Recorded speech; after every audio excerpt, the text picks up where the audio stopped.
तो hello friends, कैसे आप सभी लोग। आई होप आप बहुत अच्छे होंगे।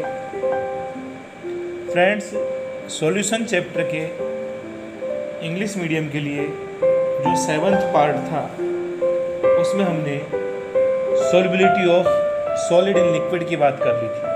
इसकी बात की थी दोस्तों, solubility of solid in liquid. दोस्तों अब हम बात करेंगे solubility of gas, solubility of gas in liquid। तो दोस्तों सबसे पहले हम इसकी डेफिनेशन देखेंगे। क्या देखेंगे? डेफिनेशन। तो दोस्तों जो गैस की solubility है उसको हम डिनोट करते हैं, उसको हम रिप्रेजेंट करते हैं एब्जॉर्प्शन कोफिशिएंट से। solubility of gas is expressed by absorption coefficient. किससे डिनोट करते हैं दोस्तों? एब्जॉर्प्शन कोफिशिएंट से। मतलब मीन्स ये है कि आप चाहे तो बोल दो सॉल्युबिलिटी ऑफ गैसेस या बोल दो एब्जॉर्प्शन कोफिशिएंट, बात एक ही है। ठीक है दोस्तों।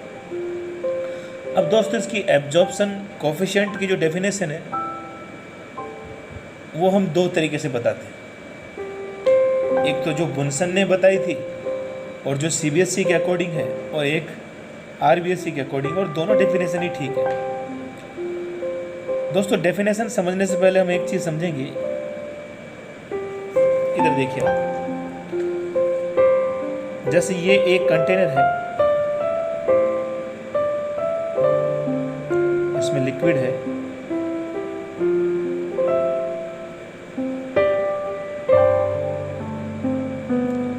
और इसके अंदर मान लीजिए 100 ml वाटर है। 100 ml क्या है दोस्तों? 100 ml वाटर है।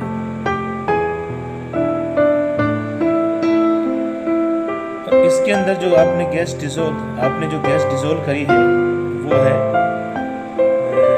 मान लीजिए आप 50 ml। कितनी ml गैस डिसोल्व है? 50 ml। या कुछ मोल्स मान लीजिए आप, जैसे 20 ml गैस डिसोल्व है। 20 मोल गैस डिसोल्व कितनी है? 20 मोल। तो दोस्तों 100 ml के अंदर कितनी मोल डिसोल्व है? 20 मोल। 100 ml में डिसोल्व है कितनी? 20 मोल। तो 1 ml में कितनी डिसोल्व होगी? 20 मोल अपॉन 100, तो आएगा आपकी कितना? 1.5 मोल। कितना आएगा? 1.5 मोल। आपको करना क्या है, एक तो आप कांस्टेंट टेम्परेचर क्या होना चाहिए? कांस्टेंट। क्यों होना चाहिए कांस्टेंट? क्योंकि गैस की जो सॉल्युबिलिटी है वो टेम्परेचर पे डिपेंड करती है। टेम्परेचर कांस्टेंट होना चाहिए और प्रेशर भी क्या होना चाहिए? कांस्टेंट। दोनों कांस्टेंट होने चाहिए। और प्रेशर जो कांस्टेंट अपन लेते हैं वो लेते हैं 180। कितना लेते हैं दोस्तों? कांस्टेंट तो रखेंगे लेकिन वो कितना रखेंगे अपन? 180। तो टेम्परेचर कांस्टेंट होना चाहिए या पर्टिकुलर टेम्परेचर होना चाहिए और प्रेशर होना चाहिए 180। उस कंडीशन में अपन को देखना है कि सॉल्वेंट के यूनिट वॉल्यूम में 1 ml में, पर ml में कितने मोल गैस डिसॉल्व है। अब अपन को क्या करना है, अपन को पता लग गया कि कितने मोल गैस डिसॉल्व है, ये हम जान चुके। अब उस मोल को हमें एनटीपी पर, किस पर? एनटीपी पर वॉल्यूम में कन्वर्ट कर देना है। नॉर्मल टेम्परेचर प्रेशर पर या एसटीपी पे आप बोल सकते हैं। एनटीपी या एसटीपी पर किस में कन्वर्ट कर देना है? वॉल्यूम। उस गैस का जो अमाउंट आएगा। और वो हम कैसे करते हैं वो हम जानते हैं, हमने 11 में पढ़ा था कि 1 मोल गैस का वॉल्यूम कितना होता है एनटीपी पर? 22.4 लीटर। कितना होता है? 22.4 लीटर। तो जितना भी मोल आएगा उसको वॉल्यूम में कन्वर्ट करने के लिए एनटीपी पर आप क्या करेंगे दोस्तों?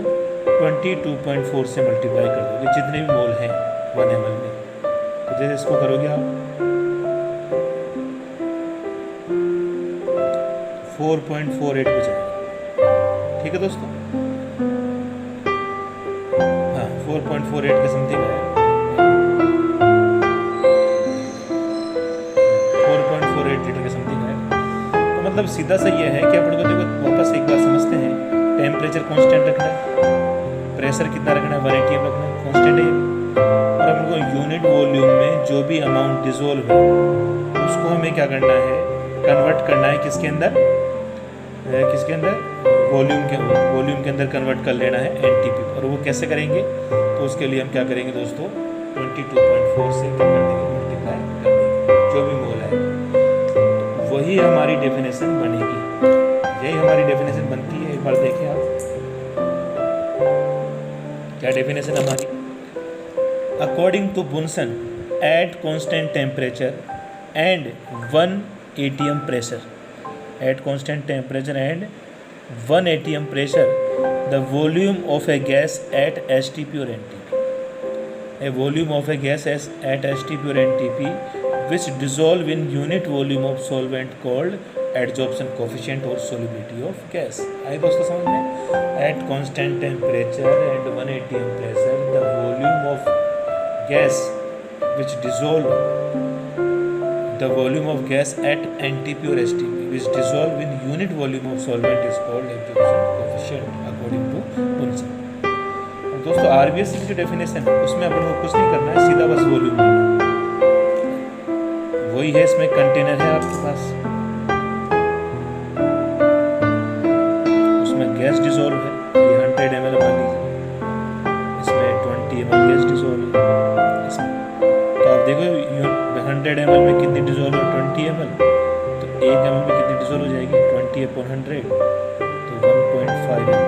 इसी को अपन सॉल्युबिलिटी कहेंगे, 1/5 ml, 0.2 ml, तो इसी को हम सॉल्युबिलिटी कहेंगे। हाँ, प्रेशर और जो टेम्परेचर है वो क्या रहेगा, कांस्टेंट रहेगा, वो डेफिनेशन बढ़ जाएगी।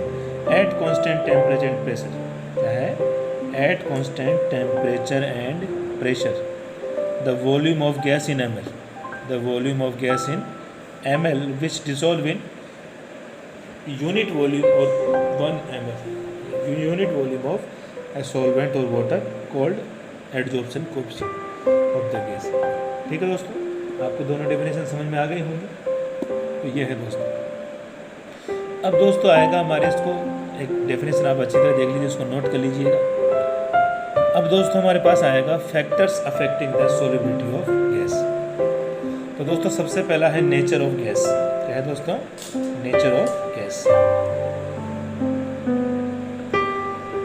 देखो नेचर ऑफ गैस में हम देखेंगे कि मान लीजिए हमारे पास वाटर सॉल्वेंट है, क्या है दोस्तों, वाटर सॉल्वेंट है, और हम उसके अंदर ऐसी कुछ गैस ऐसी होती है जो वाटर में जाकर या कोई और भी सॉल्वेंट हो, सॉल्वेंट के साथ जाके या तो रिएक्ट करती है, या तो क्या करती है दोस्तों, रिएक्ट करती है, या उसमें आयनाइज हो जाती है। जैसे आप जानते हैं HCl जो गैस जब आप डालते हैं वाटर में तो आयनाइज वो कैसे होती है, H+ आयन अलग हो जाता है और Cl- हो जाता है। यह इसको, और इसको आप ऐसे भी लिख सकते हैं दोस्तों, HCl को जब आप डालेंगे वाटर में तो अपना H+ आयन डोनेट करेगा, और वो H+ आयन कौन ले लेगा, वो उसको वाटर उसको एक्सेप्ट कर लेगा, कौन सा आयन बना लेता है, हाइड्रोनियम प्लस Cl-। उस H+ को आप ये ऐड कर दीजिए, तो आप चाहे ऐसे लिखो चाहे ऐसे लिखो, बात है कि सेकंड, जैसे आप NH3 लीजिए, अमोनिया को जब हम वाटर में डिसॉल्व करते हैं तो सबसे पहले वो बनाता है NH4OH, और ये NH4OH फिर आगे आयनाइज भी हो जाता है किसमें, अमोनियम आयन में और OH- आयन में। ऐसे एक और एग्जांपल आप देखें, CO2 जो गैस है वो वाटर में जाके एसिड का फॉर्मेशन करती है, और वो एसिड होता है H2CO3, उसको हम बोलते हैं दोस्तों कार्बोनिक एसिड। कौन सा एसिड है, ये आपको याद करने पड़ेंगे दोस्तों, और ये कार्बोनिक एसिड फिर आयनाइज हो जाता है H+ आयन और कार्बोनेट आयन। तो ऐसे ही दोस्तों कुछ गैसें ओनली आयनाइज होती है, कुछ ओनली रिएक्ट करती है, और कुछ दोनों काम भी करती है। तो ऐसी gas, the gases which react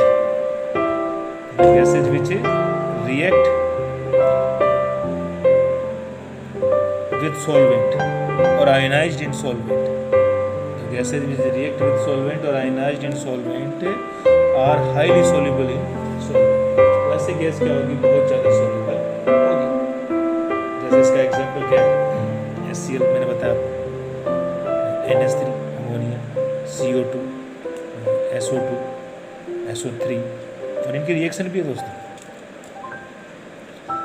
H2S ionise हो जाता है 2H प्लस में, और SO2 H2 से रिएक्ट करके H2SO3 बनाता है, उसको सल्फ्यूरस एसिड बोलते हैं।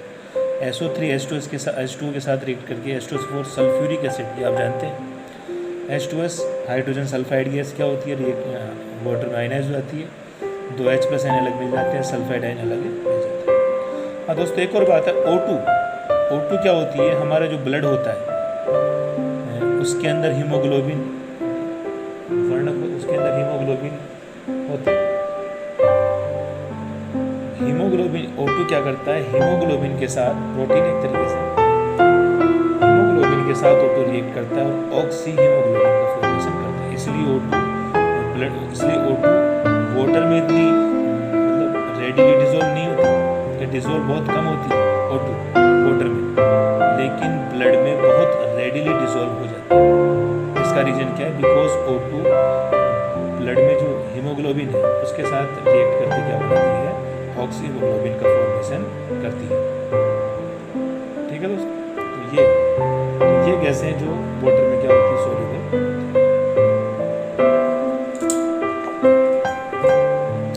कुछ नोट वाली बातें, तो एक तो ये बात है दोस्तों कि O2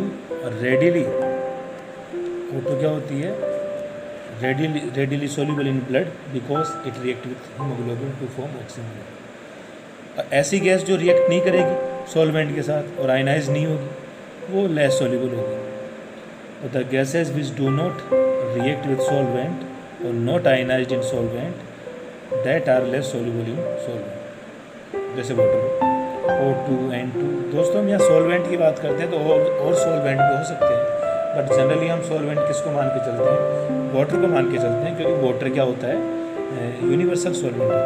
तो जब हम ओनली सॉल्वेंट बोल देते हैं, जब तक हम सॉल्वेंट को स्पेसिफाई नहीं करेंगे तब तक हम सॉल्वेंट क्या मान के चलेंगे, वाटर ही मान के चलेंगे। O2 N2 HES2, तो ये जो ऐसी गैसेज है जो C2H2 को एसिटिलीन गैस बोलते हैं, एथाइन भी बोलते हैं, तो ये ऐसी गैस है जो वाटर के साथ रिएक्ट नहीं करती, इसलिए गैस होगी। ये है दोस्तों अपना नेचर ऑफ गैस। अगर रिएक्ट और आयनाइज होगी सॉल्वेंट में तो मोर सोल्यूबल होगी, और आयनाइज नहीं होगी, रिएक्ट नहीं करेगी तो लेस होगी। और एक और इम्पोर्टेंट क्वेश्चन है कि इसके अंदर वो हीमोग्लोबिन क्यों, वो O2 गैस ब्लड में क्यों रेडिली सोल्यूबल होती है, बिकॉज वो हीमोग्लोबिन के साथ क्या करती है दोस्तों, रिएक्ट करती है।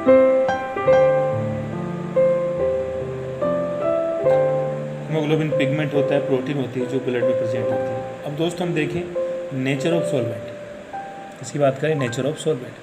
तो नेचर ऑफ सॉल्वेंट की बात करेंगे तो ये वही कॉन्सेप्ट हम जो पिछली बार पढ़ा था हमने, लाइक डिसॉल्व लाइक, समान को घोलते हैं, समान को घोलते हैं।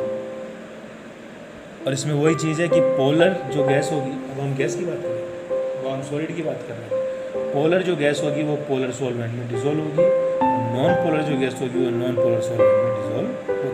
पोलर सॉल्वेंट मैंने पहले भी आपको बताए थे, H2O है, और पोलर गैसेज जैसे HCl, NH3, SO2, H2S, ये आपको भी याद करना पड़ेगा। पोलर कौन है, नॉन पोलर कौन है, इसके लिए आपको एक अलग से क्लास लेनी पड़ेगी, ये 11th में था आपने। अगर आपको ज़्यादा दिक्कत आती है तो आप मुझे कमेंट करके बता दीजिएगा, तो उसकी एक अलग क्लास लेंगे, ठीक है। तो ये पोलर सॉल्वेंट है वाटर, और ये पोलर गैस है, ये इसमें इजीली डिसॉल्व हो जाएगा। नॉन पोलर सॉल्वेंट मैंने पहले आपको बताया था, benzene, carbon tetrachloride, chloroform, ether, CH2, hydrocarbons, ketone, aldehydes, जितने भी ऑर्गेनिक सब्सटेंस हैं, ये सब नॉन पोलर या ऑर्गेनिक या कोवलेंट सॉल्वेंट है। और इनमें नॉन पोलर ये जो गैसें हैं N2O2 HEAR C2H2C, ये सब इसमें क्या होंगी, डिसॉल्व हो जाएगी। हाँ, H2 में अगर आप O2 को डिसॉल्व करना चाहेंगे तो बहुत कम डिसॉल्व होगी, NH3 को डिसॉल्व करेंगे तो बहुत ज़्यादा डिसॉल्व होगी, O2 को डिसॉल्व करेंगे तो बहुत कम डिसॉल्व होगी। रीज़न क्या है, बिकॉज O2 नॉन पोलर है, और NH3 पोलर है, और वाटर कैसा सॉल्वेंट है, पोलर सॉल्वेंट है। ठीक है। अब दोस्तों अपने हैं इफेक्ट ऑफ टेम्परेचर। और दोस्तों इफेक्ट ऑफ टेम्परेचर का कैसे देखते हैं, according to Le Chatelier's principal देखते हैं। और ली चैटेलियर्स प्रिंसिपल हमें क्या कहता है कि हमने मान लीजिए गैस को डिसोल्व किया, हमारा जो गैस का डिसोल्विंग प्रोसेस है अगर वो एक्सोथर्मिक है, कैसा है, एक्सोथर्मिक है, तब तो according to Le Chatelier's principle क्या होगा, टेम्परेचर इंक्रीज करने से सॉल्युबिलिटी डिक्रीज होगी। और अगर गैस को डिसोल्व करने का प्रोसेस एंडोथर्मिक है तो क्या होगा दोस्तों, तो टेम्परेचर इंक्रीज करने से सॉल्युबिलिटी इंक्रीज होगी। वही सॉलिड वाली बात है, अगर एक्सोथर्मिक है तो डिक्रीज होगी विद टेम्परेचर, और एंडोथर्मिक है तो इंक्रीज होगी विद टेम्परेचर, क्या, सॉल्युबिलिटी। और दोस्तों देखिए जनरली क्या होता है, जो डिसॉल्विंग प्रोसेस ऑफ गैस है, जनरली क्या होता है, डिसॉल्विंग प्रोसेस ऑफ गैस वो क्या होता है, एक एक्सोथर्मिक प्रोसेस होता है। Generally on dissolving a gas in liquid, liquid solvent means water में liquid solvent, heat is emitted from solution, heat emit होती है। दैट मीन्स इट इज कैसा प्रोसेस है, दैट मीन्स इट इज कौन सा process, it is exothermic process. That means it is exothermic process. तो according to Le Chatelier's principle क्या होगा, solubility of gas decreasing with increasing temperature, because अब इसको आप कैसे भी लिख दीजिए, generally dissolving process of gas is exothermic, so that's why according to Lee Chatterjee's principle solubility of gases decreases with increasing temperature। ठीक है दोस्तों, जनरली ऐसा ही होता है, आप किसी भी सॉल्यूशन को गर्म करो तो उसमें से गैस बाहर निकलती है,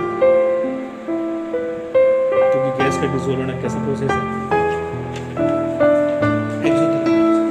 अब दोस्तों हम बात करेंगे बहुत इंपॉर्टेंट चीज, बहुत ही जो मोस्ट है, ये नोट है बहुत इंपॉर्टेंट है, H2 और He। solubility of H2 and He increases with increasing temperature, बाकी की डिक्रीज हो रही थी, इनके क्या हो रही इंक्रीज। अब इसका रीजन क्या रहेगा दोस्तों, इनका रीजन ये है because dissolving process of H2 and He is endothermic process, बाकी सब गैस का एक्सोथर्मिक है, बाकी सारी गैसेस का एक्सोथर्मिक है, बस केवल H2 और He का कैसा एंडोथर्मिक है। So according to Le Chatelier's principle क्या होगा, इनकी सोल्युबिलिटी क्या होगी दोस्तों, विद द टेम्परेचर इंक्रीज होगी। ये ध्यान रखिएगा, H2 एंड He का आपसे पूछेंगे, हो सकते हैं कि the solubility of H2 increases with temperature. Why? Because dissolving process of H2 is endothermic process. अब वो कैसे भी इससे क्वेश्चन पूछ सकता है। अब दोस्तों फोर्थ फैक्टर की बात करेंगे, इफेक्ट ऑफ प्रेशर। हमने देखा था कि सोलिबिलिटी ऑफ सॉलिड को प्रेशर इफेक्ट नहीं करता, बट गैसेस को तो, गैस की सोलिबिलिटी को तो प्रेशर इफेक्ट करेगा। क्यों करेगा दोस्तों, क्योंकि गैसेस क्या होती है, कंप्रेसिबल होती है। ठीक है दोस्तों, गैसेस क्या होती है, कंप्रेसिबल होती है।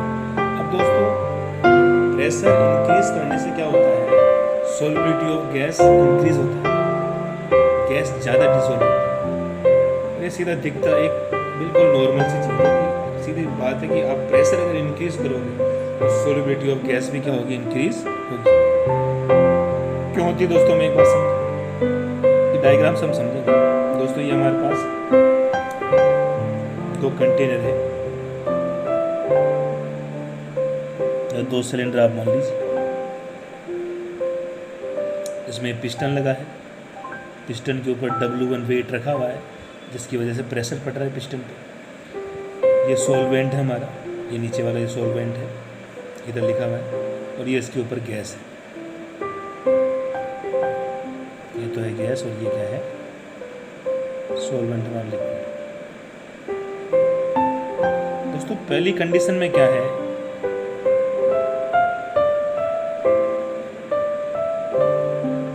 पहली कंडीशन में क्या है, प्रेशर थोड़ा कम है और पिस्टन ऊपर भी है, अगर प्रेशर ज़्यादा होगा तो पिस्टन दबेगा, कंप्रेस होगा। प्रेशर जब कम है तो हम देख रहे हैं कि गैस के जो मॉलिक्यूल्स हैं वो दूर दूर है, कम प्रेशर में गैस एक्सपेंड करती है।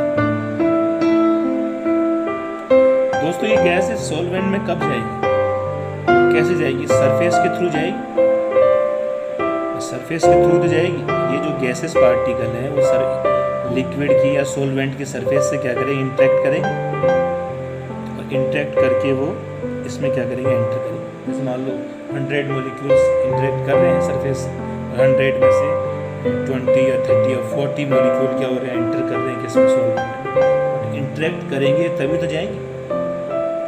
गैस मॉलिक्यूल लिक्विड सरफेस से या सॉल्वेंट के सरफेस से इंटरेक्ट करेंगे तभी तो इसमें एंटर होंगे, तभी डिसॉल्व होंगे, सॉल्युबिलिटी तभी आएगी।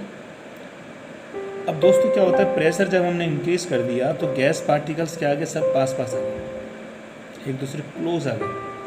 क्लोज आने से अब क्या होगा, ये जो लिक्विड की जो सरफेस है, सॉल्वेंट की जो सरफेस है, उससे अब ज़्यादा इंटरेक्ट करें।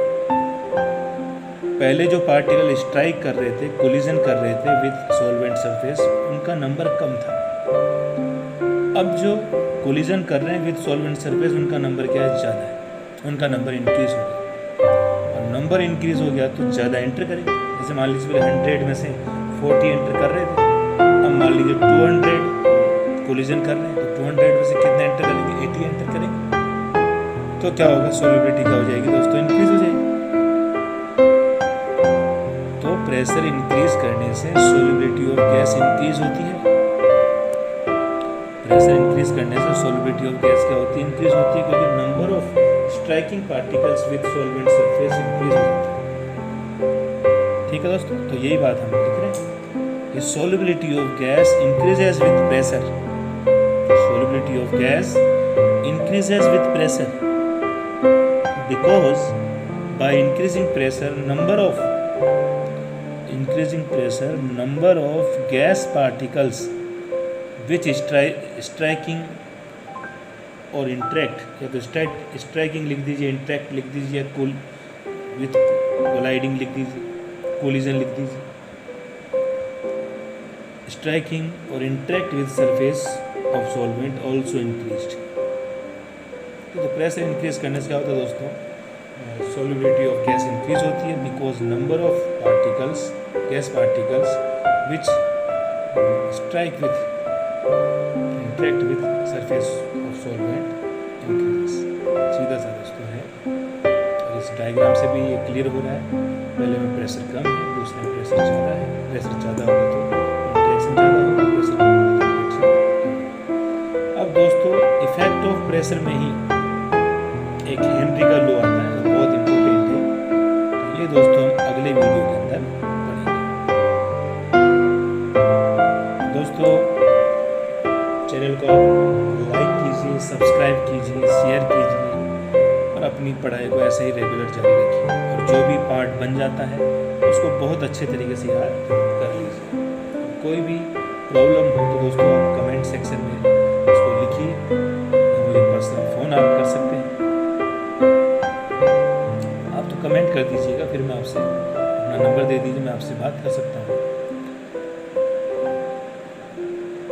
तो आप और हमारे चैनल सब्सक्राइब कीजिए, उससे हमारा प्रोत्साहन बढ़ेगा और मैं भी रेगुलर ऐसे वीडियोस बनाते रहूँगा। दोस्तों इस कोरोना महामारी के दौरान अपनी पढ़ाई को इस तरीके से आप जारी रख सकते हैं। अगर आप देखिए, आपको कोई देखने वाला तो नहीं है कि आप पढ़ रहे हैं या नहीं पढ़ रहे हैं, तो इस टाइम आपकी खुद की जिम्मेदारी बनती है दोस्तों कि आप अपनी पढ़ाई का खुद ध्यान रखें। क्योंकि कई स्टूडेंट्स ऑनलाइन स्टडीज़ के थ्रू बहुत अच्छा पढ़ रहे हैं, सारा सब कुछ वो पढ़ रहे हैं। अगर आप नहीं पढ़ेंगे तो आपका नुकसान हो जाएगा। इसलिए अपनी पढ़ाई को जारी रखिए, सीरियसली पढ़िए।